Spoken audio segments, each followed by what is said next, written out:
Assalamu alaikum wa rahmatullahi wa barakatuhu. Tik tokia daug gaunu klausimų dėl moterų teisių, kad jos neturi teisių, visokių ten melagingų teiginių. Tai va, šiandien susitikau su Lietuvos muftijum Aleksandru Behansku ir atsakysime mes į rūpimus klausimus. Tai kaip yra iš tikrųjų, ar moteris turi teisių, ar neturi, galbūt jos krikščionybėje ar judaizme daugiau kažkokių teisių turi. Tai pradedant kalbėti apie moters teisės, tai aš manau, kad būtent su pranašu Muhamedu sallallahu alaihi wasallam ir su Kuranu atėjo ir moters teisės išvis į pasaulį. Nes rinkimų teisė, balsavimo teisė, pasisakymus teisė į paveldą, teisė išsiskirti, teisė tuokti. Net tame esmė, kad moteris turi teisę tuoktis arba netuoktis. Jie patys nusprendžia, ar jie nori tuoktis arba nenori tuoktis. Nes pagal islamą moteris gali susituokti tik tuomet, kai jinai išreiškia savo norą. Be moters pritarimų, sutikimų, ta santuoka negalioja. Jeigu mes pažiūrėsim į tos kraštus, į arabų pasaulį, kur buvo ir gimė pranašas Muhamedas sallallahu alaihi wasallam, tose kraštuose tais laikais moteris išvis neturėjo teisės. Ten jeigu gimstavo dukra, tai kai kurie tėvai gyvai užkasdavo į žemę, kad nebūtų gėda. Bet kai atėjo islamas, būtent Kuranas ir pranašas Muhamedas sallallahu alaihi wasallam, tai mes galim pamatyti, kai antras kalifas Umaras ibn Khattab radiyallahu norėjo priimti kažkokį sprendimą, viena moteris atsistoja ir pasakė halifui, musulmonų vadui, kad o Umarai, tu esi neteisus. Ir išreiškė savo nuomonę. Ir po tuo metu Umar ibn Khattab pagalvojo ir sutiko su tos moters nuomonė, priėmė tą nuomonę ir pakeitė savo sprendimą. Tai tais laikais tiesiog čia buvo kaip revoliucija. Jeigu mes pažiūrim į tos teisės, kurios suteikė islamas moteriams, kokios teisės. Jeigu mes pažiūrėsim, iki to momento nebuvo nei krikščionybė, nei tam kitose tikėjimuose nebuvo paminėta apie moters sutikimą dėl vestuvių. Arba ten nebuvo paminėta dėl paveldėjimo teisės.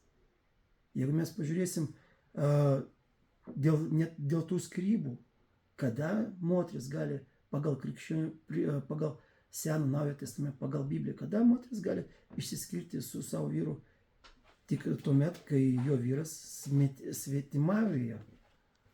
Bet jeigu jisai muša, neprižiūri, jinai neturi teisės. O islamas būtent suteikė moteriams tą teisę.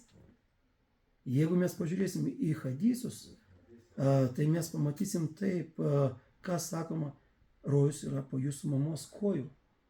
Jeigu mes pažiūrėsim į hadisus, jeigu tėvas pakvietė 4 kartus ir mama pakvietė 4 kartus, tai moteris privalo pas ką nueiti? Pas mama 3 kartus. Ir tik vieną kartą pas savo tėvą. Jeigu mes matom dėl auklėjimo, tai pranašas Muhamedas pasakė, kas suteiks gerą išsilavinimą, auklėjimą 3 arba net 2 dukroms, tai tie tikrai papuls į rojų. Jisai nepasakė apie berniukus. Tai moteris islame neprivalo valyti grindus. Jinai neprivalo gaminti maistą. jinai neprivalo rūpintis vaikais. Nes tą visą šitą turi prisimti būtent vyras. Tai klausimas toks, kad jeigu mes pažiūrėsim į islamą, tai būtent islamas suteikė moteriams tos teisės, dėl kurios šiandien tik Europoje arba pasaulyje tik po neseniai prieš 100 metų, 105 metų tik moteris pradėjo apie tos teisės kalbėti. Ir kai kurios teisės, jiems tos teisės, kurie jie turėjo prieš 1400 metų, Europoje jie gavo tos teisės tik prieš 105 metų. Tik prieš 105 metų. Kai buvo ten kažkokia revoliucija, revoliucijos, kai buvo pakeistas būtent požiūris į moteris. Nes tuo metu požiūris į moteris prieš islamą buvo kaip į daiktą. Tiesiog moteris neturėjo teisės. Moteris buvo nuosavybė. Tai ateinant islamui, tai ta visa situacija pasikeitė. Dabar aš žinau, kad jūs norite užduoti tos biškai tokius subtilesnius klausimus, ne, ten apie kai kurios hadisus ar apie ajetus. Tai pirmas ten ajetas, kur visiems buvo toks įdomus, kur kalbam apie surui talak, apie skyrybas. Ir ten buvo būtent pasakyta, ten išlaukimo periodas, dėl išlaikymo periodo, tai pagal tos, kada prasideda menstruacijos pas moteris, arba jinai nešia, arba turi menstruaciją, arba neturi menstruaciją.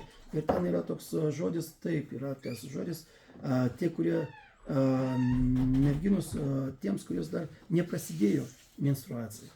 Tai šitą dalyką mes galim traktuoti kaip ir tiems, kurie būtent santuokos metu arba per tą trumpą laikotarpį, kai jinai susituokė su vyru ir dar porą, 3 savaitės arba kiek ten gali būti, nepareiškėjo tos menstruacija, reikia išlaukti biškį ilgiau, kol prasidės ta menstruacija. Arba ten kitas gali būti atvejis, kai yra tie, kuriems dar neprasidėjo išvis menstruacija. Tai apie tos dalykus tai galiu pasakyti ir pakomentuoti, kad taip, tais laikais tam regione, kaip ir pas judėjus, kaip ir pas indusus, pas kitus ir pas arabus, buvo praktikuojama plenumeri santuoka. Ką reiškia plenumeri santuoka? Kai tėvai tiesiog tarpusai susitarė su jaunikų tėvais arba su jauniku, kad kai tas vaikas užaugs, dukra arba mergina užaugs, tai jisai ją ves, plenumeri sutartį. Tai vėlgi, jeigu mes žiūrėsime tos situaciją, tai taip, tada išlaikymo laikotarpis laikomas toks, bet čia kažkaip tokių kelių eiti prie pedofilijos arba dar kažkokių negrų dalykų, tai tas pats, kai žinot, jeigu dabar mes kalbėsim apie kažkokią atradimą, sakysim, kad arba kažkokios kanonus, kurios prieštrauja žmonių geroviai. Tai tokių išvadų kažkaip, jeigu mes pažiūrėsim pagal bendrus principus, nes visi tie, kurie sako, kad čia yra dar neprasidėjo menstruacija, tai aš noriu parekomenduoti skaityti visą Koraną ir jūs pamatysit, kad Allahas 4 surui moteris, Nisa, 6 apreiškime jisai pasakė, ir išbandykite jos našlaičius, ta prasme, tos merginos, išbandykite tol, kol jie pasieks sutuoktinių amžių. Tai Allahas jau Korane yra nustatęs tą amžių, kai merginos subręsta fiziškai ir psichologiškai. Iki to momento nei Senajam testamente, nei Naujajam testamente taip kad būtų užtikrinta moters amžius sutuoktinės, nebuvo paminėtas.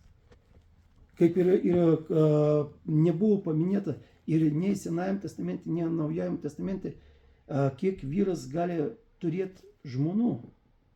Nes mes, kai islamas atėjo, jisai sako, maksimum, kiek žmogus gali turėti žmonų, yra 4, padarė apribojimą. Bet jeigu mes pažiūrėsim į Senąjį testamentą, į Bibliją, tai ten mes negalim pamatyti jokių apribojimų. Nes Mozė, Davudas, Aleisam pranašai, arba Sulaimonas, kiek jie turėjo žmonų? Daug, nei vieną. Ir kai kurie nei 2, nei 3. Todėl ir reiškia, kokią mes galim padaryti išvadą, kad būtent ten nebuvo ribojimo. Ten nebuvo kažkokios, nebuvo nustatytos ribos.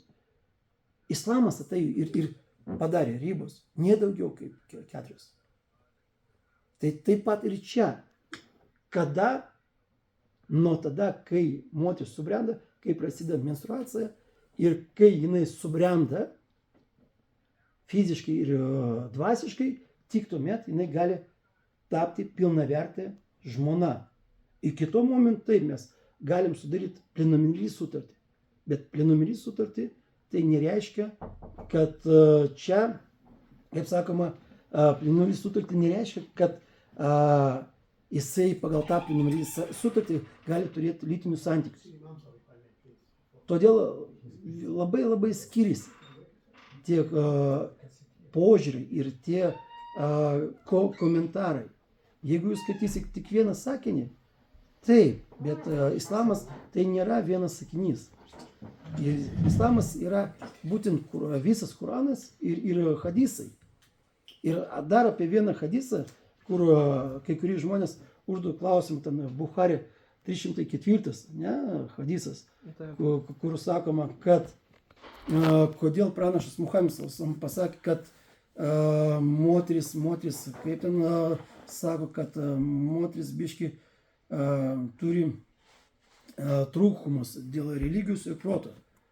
Ne? Tai aš noriu pasakyti, kad kai mes kalbam apie islamą, tai vėlgi kalbam apie, pirmiausia, reikia suvokti, kad yra bendros taisyklės ir išimtis. Kai mes kalbam apie bendros taisyklės, apie Kuraną, tai mes galim pamatyti, kad Allahas pasakė, kad nei arabas aukščiau kitos tautos, nei kitos tautos aukščiau už tą arabą. Ir tik kas aukščiau, kas arčiau prie Allaho, tik tas, kuris turi didesnį takvą, didesnį dievobangingumą. Ką reiškia? Dievobangingumas gali būti ir stipresnis, ir kaip ir pas vyrą, taip pat ir pas moterį. Bet čia bendra tokia taisyklė.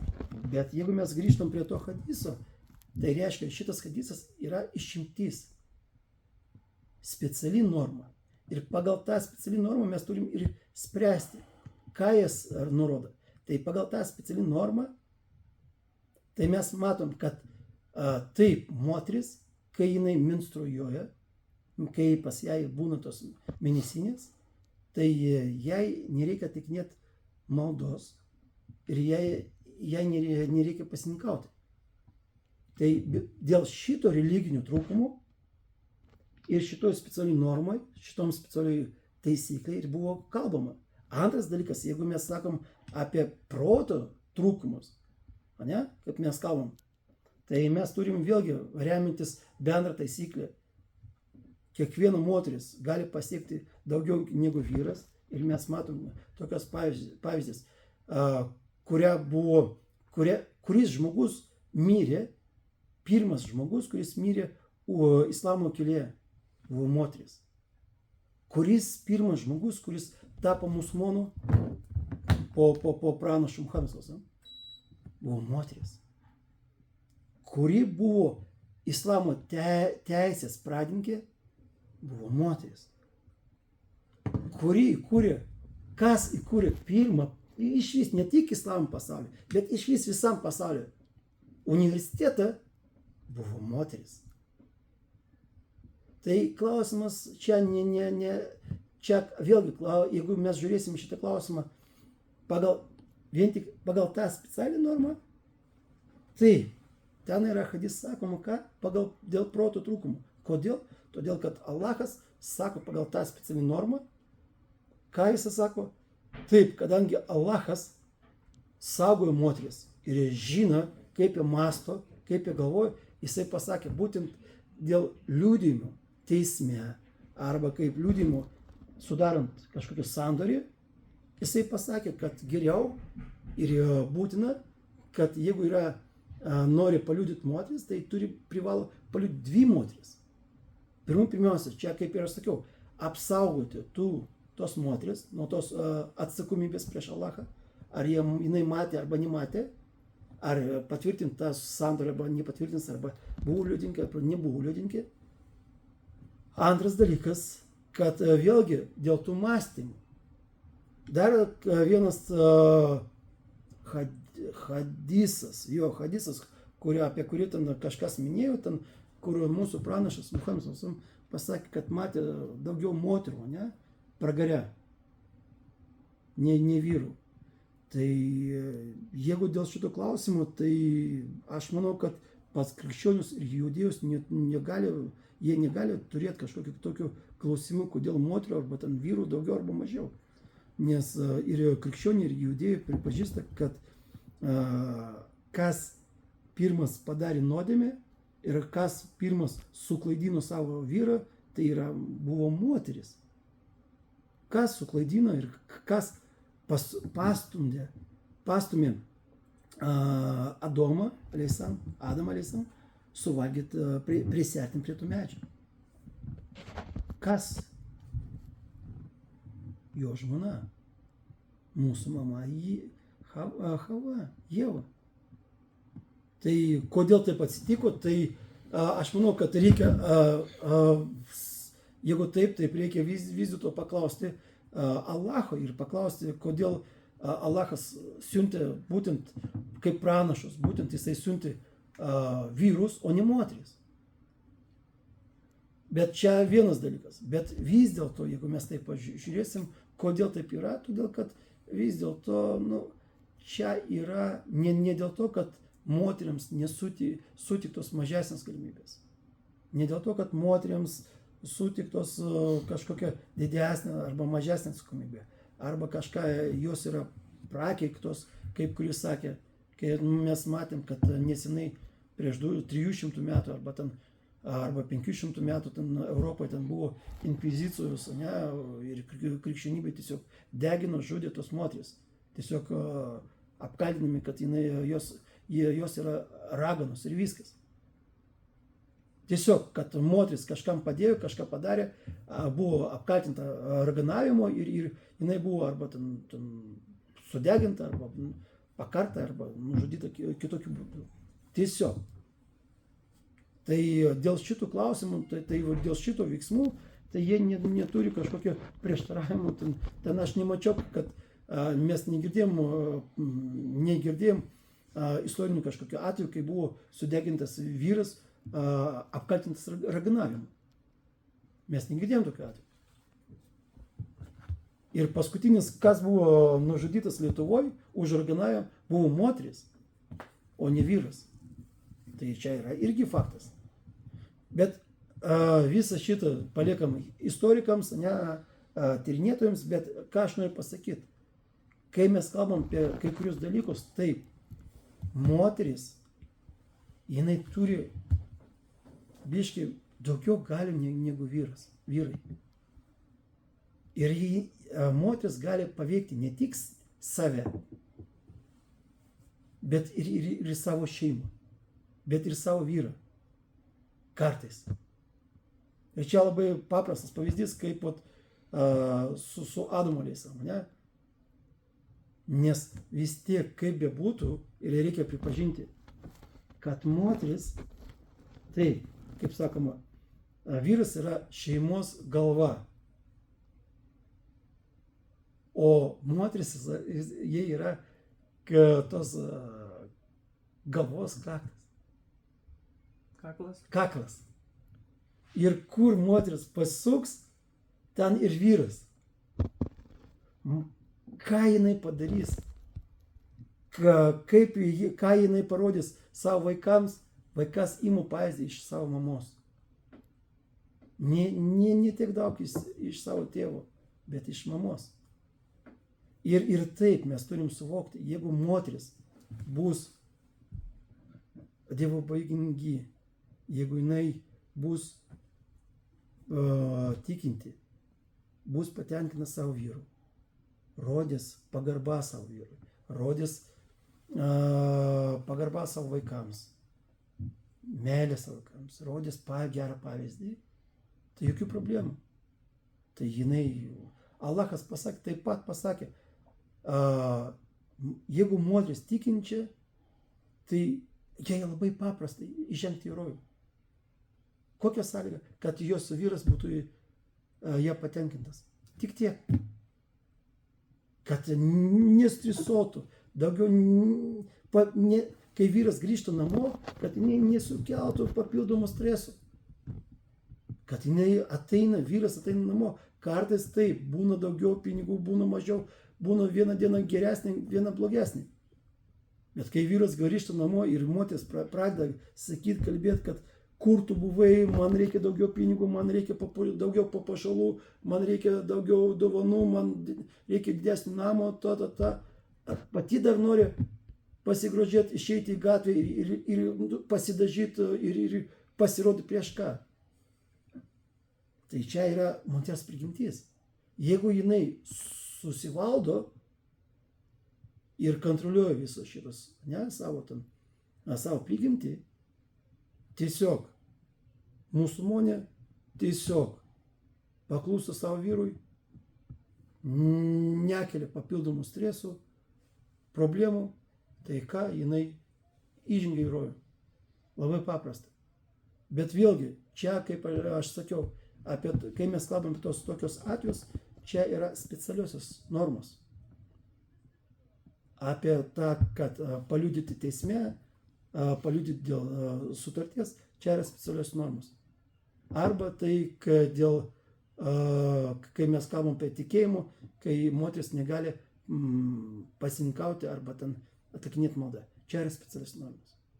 Ir pranašas Muhamedas pasakė, kad būtent tik šitose dviejose atvejuose jie biški kitokie negu vyrai. Ir viskas. Visose kitose reikaluose yra lygus. Tai klausimas toks, kaip aš visą laiką sakiau, jeigu mes pažiūrėsim į specialias normas arba bendrasis normas, ne, tai mes galim pamatyti tikrai, kad būtent kai atėjo Koranas ir Sunna, būtent tuo metu atėjo būtent laisvė moteriams, laisvė balsavimo, rinkimo ir išvis laisvė. Ir išvis buvo suteiktos teisės moteriams. Tos, kurios nebuvo iki to, nebuvo apibūdintos būtent niekur kitur. Dabar mes matom, kaip aš sakiau, dabar mes matom Indijoje vis dar praktikuojama tą plenumrį sutartį. Kitose kraštuose praktikuojama tą plenumrį sutartį vedybinę. Bet niekas nieko nesako. Kodėl? Todėl, kad čia, kaip aš sakiau, čia yra jau nusistovėjusi tokia nuomonė, šališka nuomonė, subjektyvi nuomonė, pagal kurią kai kurie ten išmoko, išgirdo kažkur kažką ir jie kartoja.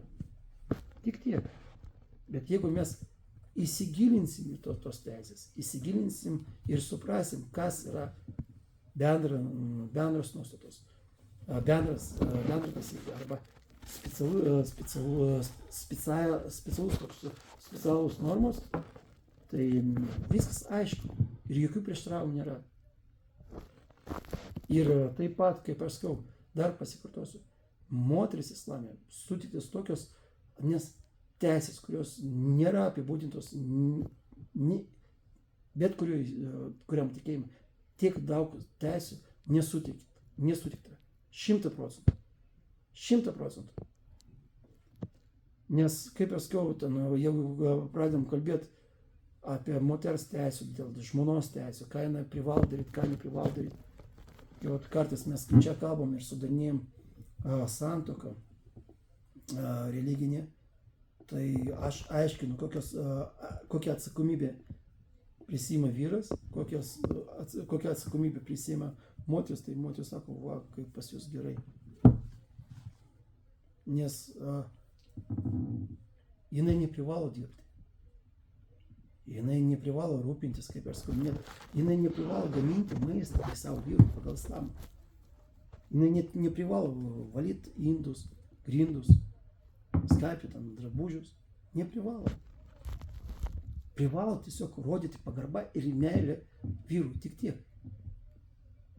Ir čia normalus dalykas. Taip, kiekvienas islame yra atskirtos vyro funkcijos ir moters funkcijos. Taip. Bet čia viskas normalu. Jeigu dabar mes pažiūrėsim į skyrybų priežastį Lietuvoje arba visam pasauliu, dėl to, kad vyras, kai grįžta namo, jisai nori surasti būtent žmona moterį, o ne žmona vyrą. Taip pat ir jau žmona nori, kad pas jį grįžtų vyras, o ne vyras moteris. Ir kai jie painio savo funkcijas, kai vyras pradeda neprisimti tą atsakomybę už savo šeimą, už savo vaikus, kam tada toks vyras žmonai? Bet iš kitos pusės, kam tada tam vyrui žmona, kuri yra vyras? Ir čia dabar, kaip ir sakau, būtent dėl to dabar mes matom Europoje tokį procentą skyrybų.